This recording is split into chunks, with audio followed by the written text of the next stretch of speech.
Hello students, welcome in my YouTube channel Vidyabhyas class 12। कैसे हैं आप सब? आई होप आप सब अच्छे होंगे। आज हम आपको यहाँ पर बात करने जा रहे हैं जो हमने इससे पहले बताई थी माध्यमान प्रमेय, रोले की प्रमेय, और आज हम बात करने जा रहे हैं माध्यमान प्रमेय। इसे लैग्रेंजस प्रमेय भी कहते हैं क्योंकि ये जो प्रमेय है वो लैग्रेंजस ने दी थी, इसलिए इसका नाम क्या है, लैग्रेंजस प्रमेय भी कहते हैं। और इसको एक दूसरे नाम से जाना जाता है, जो मेन नाम है इसका, जो एनसीईआरटी में हमें दिया हुआ है, माध्यमान प्रमेय, मीन वैल्यू थ्योरम, MVT। इसे शॉर्ट फॉर्म में क्या कहते हैं, MVT, मीन वैल्यू थ्योरम। अब बात करते हैं ये थ्योरम होती क्या है और इसका ज्यामितीय अर्थ क्या होता है, और ये क्वेश्चन में कैसे हमें अप्लाई करना है, कैसे क्वेश्चन को सत्यापित करना है, फिर उसके बाद इसको देखते हैं। तो पहले इस थ्योरम के बारे में पढ़ते हैं कि ये थ्योरम होती क्या है। देखो थ्योरम क्या होती है, माना फलन fx बंद अंतराल a, b में परिभाषित है। कोई एक फलन है fx, वो बंद अंतराल में परिभाषित है। परिभाषित होने का मतलब यहाँ पर ये होता है कि फलन का मान इस अंतराल में एक वास्तविक संख्या आ रहा है। मतलब परिभाषित होने का मतलब इस अंतराल में फलन का मान वास्तविक संख्या आ रहा है। और fx बंद अंतराल a, b में संतत है। मतलब जो फलन है वो बंद अंतराल में कैसा होना चाहिए, संतत, मतलब कॉन्टिन्यूअस होना चाहिए। और दूसरी कंडीशन fx खुले अंतराल a, b में अवकलनीय होना चाहिए। मतलब खुले अंतराल में इस फलन का अवकलन भी होना चाहिए। अगर किसी फलन में ये दो कंडीशन लागू हो रही हैं कि वो बंद अंतराल में संतत है और खुले अंतराल में अवकलनीय है, तो मीन वैल्यू थ्योरम क्या होती है माध्यमान प्रमेय, कि इस खुले अंतराल में कम से कम एक ऐसा बिंदु या एक ऐसी वास्तविक संख्या जरूर होगी जिस पर उसका अवकलज क्या होगा, FB minus FA upon B minus A। ये माध्यमान प्रमेय होती है। तो फिर से आप लोग एक बार सुन लें कि अगर कोई फलन बंद अंतराल में परिभाषित है और उसी बंद अंतराल में फलन संतत है और खुले अंतराल में फलन अवकलनीय है, तो ये दो कंडीशन अगर किसी फलन में लागू हो रही हैं तो फलन के खुले अंतराल जो है उसके अंदर एक ऐसा बिंदु अवश्य होगा जिस पर उसका अवकलन क्या होगा, FB minus FA upon B minus A। ये होती है माध्यमान प्रमेय। ठीक है, तो इसे आप लोग नोट करना चाहें तो अपनी कॉपी पर नोट कर सकते हैं। अब हम इसका बताने जा रहे हैं ज्यामितीय अर्थ क्या होता है, जैसे हमने बताया था लास्ट वीडियो में रोले की प्रमेय का। इसी तरह इसका देखिए क्या होता है।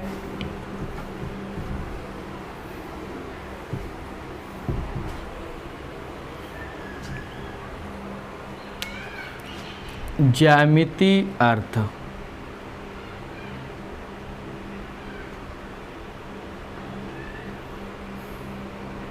ज्योमेट्रिकल मीनिंग क्या होता है।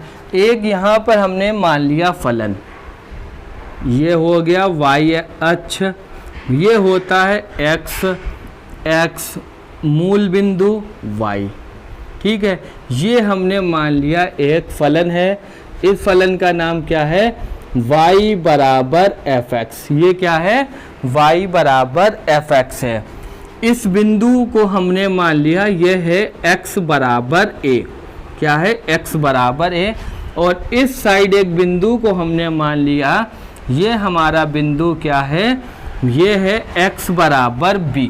ठीक है, तो इस बिंदु के अगर निर्देशांक देखो तो क्या होंगे, a, fa। क्या होंगे, a, fa। ऐसा क्यों होगा, क्योंकि निर्देशांक होते हैं x, y।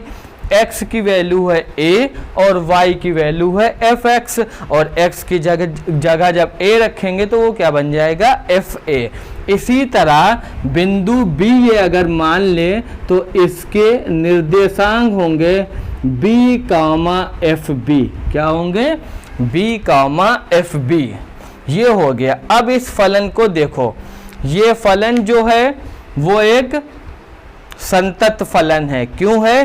क्योंकि इसका x बराबर a से लेके x बराबर b तक कहीं पर भी फलन टूटा हुआ नहीं है।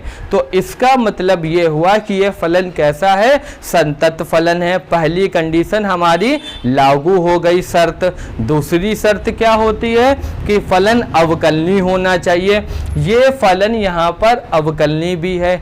क्यों है? क्योंकि जो फलन का ग्राफ बन रहा है, मतलब जो वक्र बन रहा है, वो अचानक बढ़ घट नहीं रहा, एक स्लोप में, मतलब धीरे धीरे बढ़ रहा है और धीरे धीरे या तो घट रहा है ना, मतलब अचानक बढ़ या अचानक घट नहीं रहा है। तो इसलिए ये फलन अवकलनीय भी है। ठीक है, अब दोनों शर्तें इसमें लागू हो गई। अब देखो, अगर इस बिंदु A को B से मिला दें ऐसे, तो ये क्या बन जाएगी? हमारी जीवा। अब यहाँ पर हम लोग लिखते हैं जीवा AB की प्रवणता कितनी होगी? जीवा AB की, देखो जीवा AB, जहाँ पर हमें A और B के बिंदु पता है। जब दो बिंदु पता होते हैं तो सूत्र होता है y2 माइनस y1 अपान x2 माइनस x1। यहाँ पर y2 की वैल्यू क्या है? x1 y1, x2 y2। y2 की वैल्यू क्या है? fb। y1 की वैल्यू क्या है? fa upon b minus a। यहाँ पर देखो स्टूडेंट, आप सभी को कुछ कुछ माध्यमान प्रमेय का पूरा इस साइड वाला, राइट साइड वाला मिल गया, लेफ्ट साइड का बचा हुआ है। बचा हुआ कि नहीं? अब यहाँ पर देखो एफ डैश सी, इसका मतलब क्या हुआ? इसका मतलब हुआ किसी बिंदु x बराबर c पर स्पर्श रेखा की प्रवणता। अवकलज का मतलब क्या होता है? dy अपॉन dx का किसी बिंदु पर स्पर्श रेखा की प्रवणता। यहाँ पर बिंदु C है तो इसका मतलब क्या हुआ है कि x बराबर C पर स्पर्श रेखा की प्रवणता। यहाँ पर दोनों क्या हैं? हमें देखो जो माध्यमान प्रमेय है उसमें क्या आता है? दोनों आते हैं बराबर। f डैश C बराबर कितना होता है? fb minus fa upon b minus a, इतनी तो होता है माध्यमान प्रमेय में। तो इसका मतलब ये हुआ कि जो हमारी जीवा AB है उसकी ढाल और जो स्पर्श रेखा है, दोनों की, जो यहाँ पर एक बार फिर हम लिखते हैं, ये क्या है? स्पर्श रेखा की प्रवणता। ये क्या है? स्पर्श रेखा की प्रवणता। ये क्या है? ये है जीवा AB की प्रवणता। ठीक है, और दोनों कैसे हैं? दोनों हैं बराबर, हैं कि नहीं है? दोनों के बीच में कैसा चिन्ह है? बराबर का। अब आप लोग थोड़ा क्लास 11th पर जाइए, सरल रेखा वाला चैप्टर पे, तो वहाँ पे आपने पढ़ा होगा जब दो रेखाएं समांतर होती हैं, जैसे ये रेखा एक है और एक ये रेखा है, दोनों कैसी हैं? समांतर हैं, तो उनकी प्रवणताएं कैसी होती हैं? बराबर। मतलब m1 बराबर m2 होता है कि नहीं होता है? m1 बराबर m2 होता है। तो यहाँ से भी देखो आप सभी लोग, स्पर्श रेखा की प्रवणता बराबर किसके है? जीवा AB की प्रवणता। इससे हमें ये पता चला कि स्पर्श रेखा जीवा AB के क्या है? समांतर। इससे हमें क्या पता चला? स्पर्श रेखा जीवा AB के समांतर है। जीवा ए बी के क्या है, समांतर है। तो जी देखो, अब इससे हमें ये पता चला मध्यमान प्रमेय से कि अगर किसी फलन में वो दोनों शर्तें लागू हो रही हैं तो उस अंतराल के बीच में एक ऐसा फलन जरूर, एक ऐसा बिंदु जरूर होगा जिस पर उसकी स्पर्श रेखा उस जीवा की रेखा के समांतर होगी। मतलब जहां पर भी इस रेखा के समांतर हो जाएगा वही वाला हमारा बिंदु क्या कहलाएगा, x बराबर c। ये क्या होगा, x बराबर c। समझे कि नहीं? तो यहाँ पर देखो स्टूडेंट्स, इससे हमें क्या पता चला मध्यमान प्रमेय से कि अगर किसी फलन में वो दो शर्तें लागू हो रही हैं तो उसमें कम से कम एक ऐसा बिंदु जरूर होगा जिस पर उसकी स्पर्श रेखा उस जीवा की रेखा के समांतर होती है। तो फिर से आप सभी लोग समझें, यह जीवा ए बी की यहाँ पे हमने लिख दी प्रवणता, क्यों? क्योंकि दोनों के बिंदु पता थे। फिर एफ डैश सी का मतलब क्या होता है, किसी बिंदु पर स्पर्श रेखा की प्रवणता। यहाँ पर दोनों बराबर दिए हुए हैं। बराबर का मतलब ये होता है जब दो रेखाएं बराबर होती हैं तो उनकी प्रवणताएं भी बराबर होती हैं। यहाँ पर दोनों की स्पर्श रेखा की और जीवा की हमें प्रवणता कैसी दी गई है, बराबर दी गई है। इसलिए यहाँ से हमें पता चला कि स्पर्श रेखा जो है वो जीवा ए बी के क्या है, समांतर है। तो इसको अगर इसका मध्यमान प्रमेय का अगर आप लोग ज्यामितीय अर्थ समझे तो सिंपल हम लोग यह कह सकते हैं कि ऐसे लिखते हैं, अंतराल ए कामा बी में कम से कम एक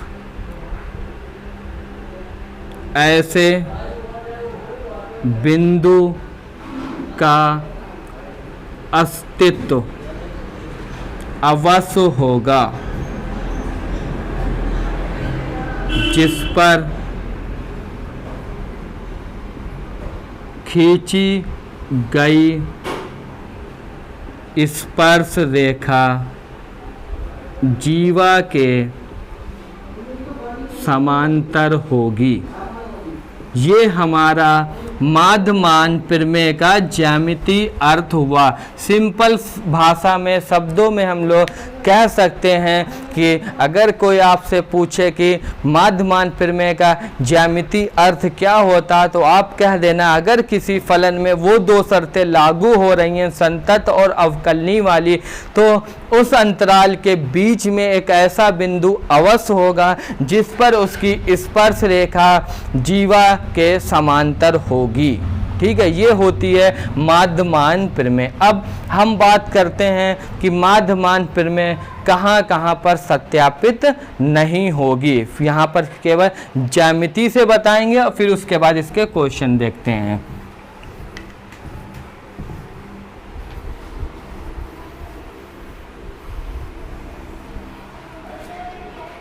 जैसे यहाँ पर एक हमने दो फिगर लेते हैं।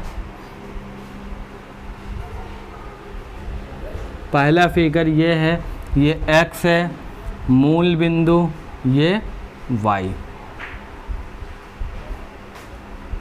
ये लिया y बराबर fx का फलन। ठीक है, ये हो गया x बराबर a, यहाँ पर हो गया x बराबर b। अब इस साइड आते हैं, एक फलन हमने लिया ये। अब यहाँ पर ये y मूल बिंदु, ये हो गया हमारा x। ठीक है, अब इसमें हम लोग लेते हैं, जैसे ले लिया हमने ये मॉड x का फिगर टाइप में इसी तरह होता है y बराबर fx। ठीक है, और हम लोग तीसरा फिगर, ये दूसरा था, और तीसरा फिगर लेते हैं, ये कोई फिगर हम लोग चलो इसका थोड़ा और ले लो, ये फिगर ऐसे जाके ऐसे लेते हैं। ये फिगर हो गया y बराबर fx का, ठीक है। अब हमें यहाँ पर देखना है किस फलन में माध्यमान प्रमेय लागू होगी और किस में लागू नहीं होगी। अगर जिसमें लागू होगी तो वो बिंदु C कहाँ पर होगा, ठीक है। तो पहले बात करते हैं फर्स्ट वाले फिगर की। तो सबसे पहली चीज़ जो होती है माध्यमान प्रमेय की वो ये होती है कि फलन संतत होना चाहिए। यहाँ पर जो हमारे सामने फलन दिया हुआ है वो फलन संतत नहीं है। क्यों नहीं है?